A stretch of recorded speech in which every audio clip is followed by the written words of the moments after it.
Jimmy G can play. He is not a scrub, okay? But my position is you think about 4 levels of people before you even get to Jimmy G, and that's rare when you look at a franchise quarterback. You think about y'all secondary. You think about your defensive line. You think about you, who I've got top 2 tight end in football with you and Travis Kelce. And last but not least, you think about the play calling of Kyle Shanahan. I'm not even saying that Jimmy G can't play. I would never disrespect a brother like that. What I am saying is when you are a franchise quarterback, you're usually thought of first. But in San Francisco, you think about all of those elements before you get to Jimmy G. That is my position. What do you say to that?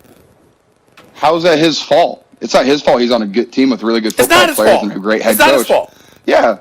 But he got us to the Super Bowl, so that's what I'm saying. Like, it's not his fault. He has Nick Bosa. He has 5 first-round D linemen. He has Richard Sherman in the secondary.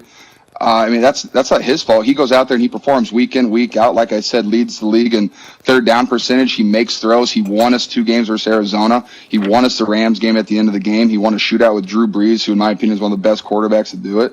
I mean, he shows up every single week. Yeah, hey, guys have bad plays. I've had my fair share of bad plays, and his are just viewed more because he's a quarterback. He's the franchise quarterback of the San Francisco 49ers, so people see that more.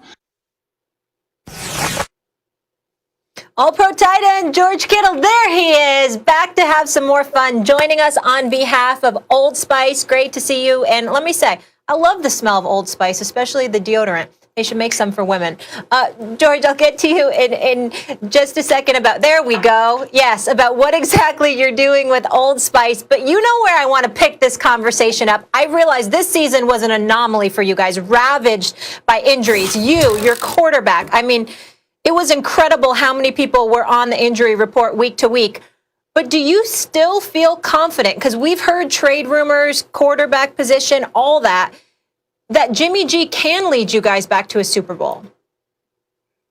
I mean, I'm definitely still confident. You know, I'm the guy that practices with Jimmy every day. I work out with him in the off season. You know, I've seen his talents. I've seen him on the football field, and I think he's an incredible quarterback. And I mean, he took us there once. I think he can do it again. And you know, I'm not saying he did it all by himself. We need the rest of the team to play at a high level.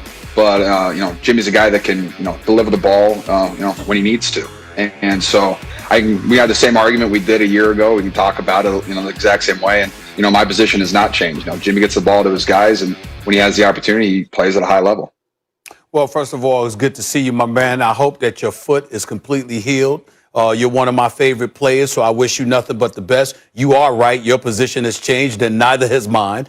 Jimmy G is not a scrub. He can play. I never said he can't play, but I just look at the guys that you have alongside him. And again, it's no crime, and you know better than me. Shoot, you play football, and you practice with the man every day. I'll defer to you, and I'll look at the results and call it like I see it. Having said all of that, when you look at this team as presently constructed, assuming Jimmy G comes back, he's had the 2 high ankle sprains or whatever, we assume he's going to come back healthy. We assume you're going to come back healthy, Debo as well, along with others.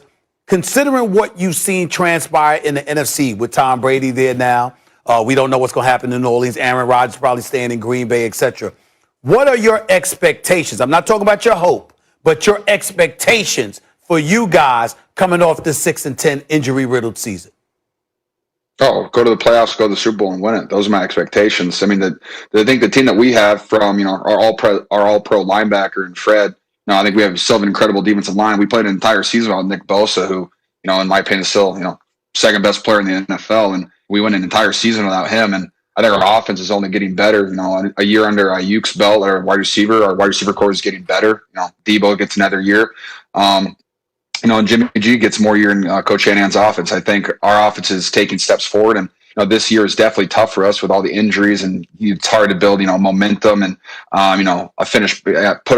put out a finished product out there because, we had so many guys in and out of the huddle consistently all year. And, I think as long as we could stay healthy, I think we're honestly still one of the teams to beat in the NFC. And, you could see that in the NFC West, how every single team has either drafted defensive guys or brought in new quarterbacks, to try to compete with the San Francisco 49ers. And we're just going to stay here. We're just going to continue to build and continue to get better every single day and, continue to perform at a high level. And I just can't wait for the next season to start because I'm already itching to play football again. George, before I ask you what I want to ask you, who's the best, if Nick Bosa is the second best player in the NFL, who's the best player in the NFL? Aaron Donald. Yeah. I mean, until Aaron until Donald, that guy has not George Kittle. Okay, I just was checking. I mean, until I have like 8 years in a row where I just physically dominate every single person I go against. Yeah, no, Aaron Donald's, I think, still the best player in the NFL. Sure. No, Aaron Donald's amazing. My vote will go to Mahomes, but I respect it. I want to ask you this question because I don't know if there's anyone who's not on that team better positioned to answer it. I look at the Super Bowl right now, and I look at the injuries to Mahomes' starting tackles. And I look at what Tyreek Hill did to the Bucs when they first met. They're going to have to bracket him. They're going to have to pay more. They're not going to single cover Tyreek Hill. And I'm just thinking, if I'm the tight end, who's one of the two best tight ends in the game in Travis Kelce, I'm thinking I'm going to have to help out and block a little bit, and I'm going to have to catch some passes. You know, what are you? You're not Travis Kelce, but you would know better than anyone. What would you be thinking in that position heading into this Super Bowl? I mean, really, for Travis, in my opinion, he just has to keep doing what he's been doing. I mean, he's averaging like 100-plus yards a game in the last 10 weeks, it feels like. All he does is make huge plays. Then whether it's – and there always an important moments, too, like a third down or right there. It's like 1st and 15, and he takes it to the house. He's just going to continue to make plays. And, yeah, I mean, I think losing their left tackle, that's huge because he's a good football player. But I really think Travis is going to do what he does, and he's just going out there. He's going to dominate. He's going to catch the ball. He's going to get some yak, and he's going to score some touchdowns. You know, and that's why he's had the year that he had, and that's why he breaks records. And he's an incredible football player. So I think he's just going to have to play his type of football, and he's going to be just fine. George, what are you doing with Old Spice besides just trying to smell good? Oh, well, hey, fine. What I'm actually here to talk about, not just football.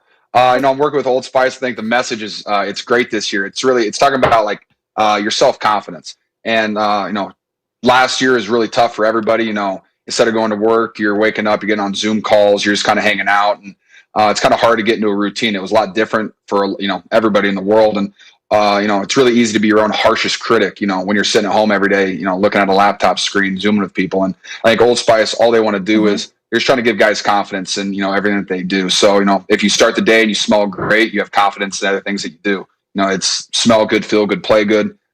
You smell ready for anything. And I love the message because it's just talking about, you know, some self-confidence before, you know, going into anything that you do. So it's really fun to be able to work with someone like that.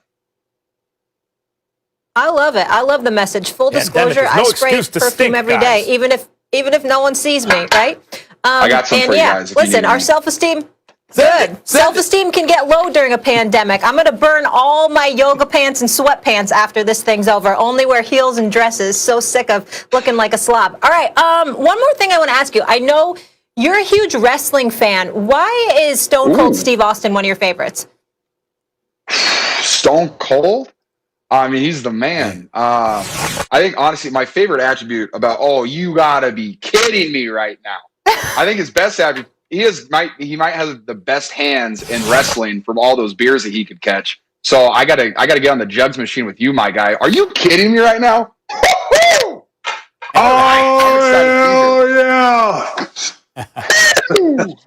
What's up, man? How you doing, man? Hey, you know what? When I was playing football in college, you know, I was a running back and they moved me to linebacker because they said I was too slow. And then at the next level at North Texas State, they moved me to weak side defensive end. And I always felt that I should have been a damn tight end because I got some hands on me. I can catch anything. And I think I catch beers better than a football. But nonetheless, man, I'm not at your level, but damn close. I think, we could practice together if you want, man. I can have someone throw some beers at us, and I'll be happy to drink some with you as well because, I mean, that's one of my favorite parts. Can you teach me how to drive a beer truck, too? That looks pretty fun. You know, one of my great talents was being able to drive anything on wheels, and now, as we proved with this season of Straight Up Steve Austin, anything on water.